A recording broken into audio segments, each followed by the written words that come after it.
मोहोळ तालुक्यातील मोरवंची येथील प्रार्थना बालग्राममध्ये प्रार्थना फाउंडेशन व सेवादायी फाउंडेशन यांच्या संयुक्त विद्यमाने आयोजित 6 दिवसीय कृतिशील तरुणाई शिबिर 4.0 चे उद्घाटन उत्साहपूर्ण वातावरणात पार पडले।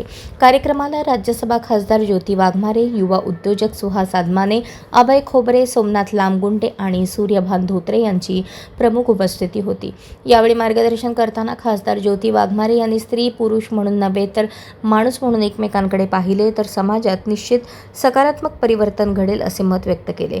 त्यांच्या विचारांना उपस्थित युवक युवतींकडून उत्स्फूर्त प्रतिसाद मिळाला। मान्यवरांनी प्रार्थना फाउंडेशनच्या बालकाश्रम आणि वृद्धाश्रम उपक्रमांचे कौतुक करत समाजासाठी हे कार्य प्रेरणादायी असल्याचे सांगितले। या निवासी शिबिरामध्ये युवक युवतींमध्ये नेतृत्व गुण, सामाजिक जाणीव, संवेदनशीलता आणि व्यक्तिमत्व विकास घडवण्यासाठी विविध उपक्रमांचे आयोजन करण्यात आले आहे।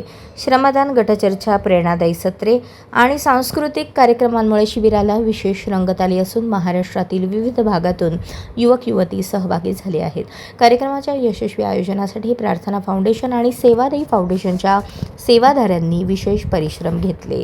कळणारच नाही आपल्याला, म्हणून जर प्रसाद आणि अनुला विनंती आहे की या कृतिशील तरुणाई शिबिरामधून जर काही घडवायचंच असेल ना, तर सगळ्यात आधी तर मला वाटतं की बाईकडे बाई म्हणून नाही तर माणूस म्हणून बघणारा तरुण ह्या कृतिशील तरुणाई शिबिरामधून,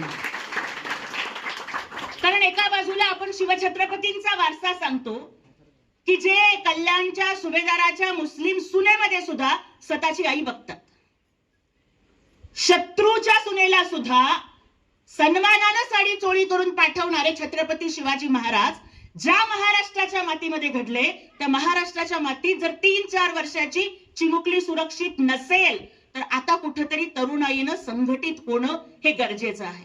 कायदा कायद्याचं काम करेल, आरोपीला अटक झाली आहे, फासावरती लटकावलं जाईल, परंतु त्याच वेळेला ही विकृती मुळापासून कशी उखडली जाईल याच्यासाठी सुद्धा आपण प्रबोधन करणं गरजेचं आहे।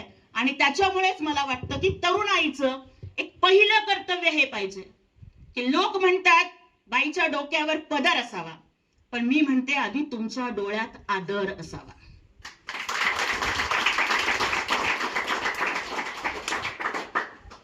पुरुषानं स्त्रीकडे बघताना स्त्री म्हणून बघू नये आणि बाईनं पुरुषाकडे बघताना पुरुष म्हणून बघू नये, दोघांनी एकमेकाला माणूस म्हणून समजून घ्यावं।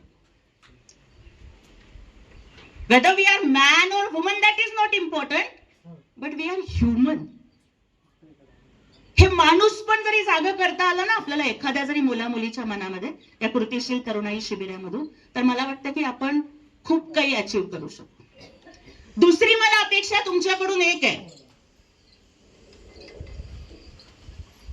की now we are becoming the cashless economy, but I am expecting we all must create the casteless society.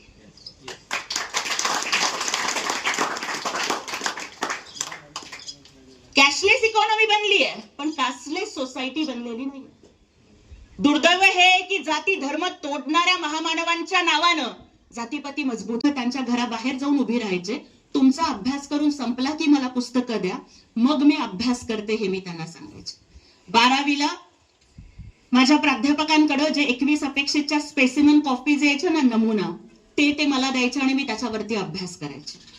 11वीत असल्यापासून काम करायला सुरुवात केली, कधी अँकर म्हणून काम केलं, कधी रिपोर्टर म्हणून काम केलं, कधी न्यूज रीडर म्हणून काम केलं, कधी वक्ता म्हणून काम केलं, पण तरी सुद्धा आज मी तुमच्या समोर राज्यसभेची खासदार बनून उभी आहे।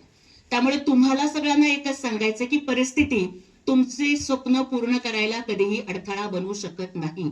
सपने उनके नहीं पूरे होते जिनके बाप बड़े होते हैं, सपने उनके नहीं पूरे होते जिनके बाप बड़े होते हैं, सपने तो उनके पूरे होते हैं जो जिद पर अड़े होते हैं। त्यामुळे जर तुम्ही मेहनत करण्याची, अभ्यास करण्याची तयारी ठेवत असाल तर माझ्याही पेक्षा पुढे आजपासून 5-10 वर्षानंतर प्रसाद आणि अनु, मला विश्वास आहे की आज समोर बसलेल्या मुलांच्या मधलंच कोणीतरी इतकं मोठं होईल की त्यांना प्रमुख पाहुणा म्हणून आपल्याला आपल्या कार्यक्रमाला बोलवावं लागेल आणि तो दिवस लवकरात लवकर यावा ही आमची अपेक्षा आहे। त्यामुळे सगळ्यांना शुभेच्छा देते।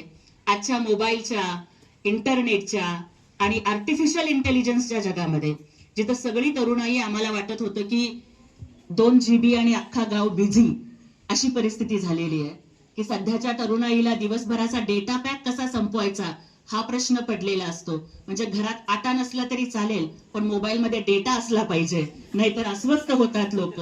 अशी परिस्थिती निर्माण झालेली असताना आणि सतत रील स्क्रोल करण्यामध्ये तरुणाईचा दिवस जात असताना आज इतके तरुण हे प्रार्थना बालगृहामध्ये येत आहेत, कृतीशील तरुणाईच्या शिबिरामध्ये सहभागी होत आहेत. त्यामुळे नक्कीच आशा वाटतेय की खरोखरच एक भविष्यकाळ उज्ज्वल आहे. माझ्याकडून कृतीशील तरुणाई शिबिरामध्ये सहभागी झालेल्या सगळ्या तरुणांच्यासाठी एकच आवाहन आहे की अत्यंत गरिबीशी आणि प्रतिकूल परिस्थितीशी संघर्ष करत इथपर्यंत पोहोचले. खासदार झाल्यामुळे काही एका दिवसात सगळं बदलत नाही. आज सुद्धा माझ्याकडे PA नाही, माझ्याकडे ऑफिस नाही, माझे भाऊ माझ्यासोबत काम करतायत. तर मला उलट विनंती आहे की कृतीशील तरुणाई शिबिरामधून शिबिर पूर्ण करून बाहेर पडणाऱ्या सगळ्या तरुणाईला की माझ्या सोबत जोडले जा. राज्यसभेची खासदार म्हणून जो 6 वर्षाचा काळ आहे, त्या 6 वर्षाच्या काळामध्ये प्रसाद तुम्ही, अनु असेल, विष्णू असेल आणि तुम्ही सगळेजण असाल, तुमच्या ज्या काही आयडियाज असतील, तुमची जी काही संकल्पना असेल, तुमचे जे काही प्रश्न असतील, त्याच्यासाठी थेट जोडले जाऊयात.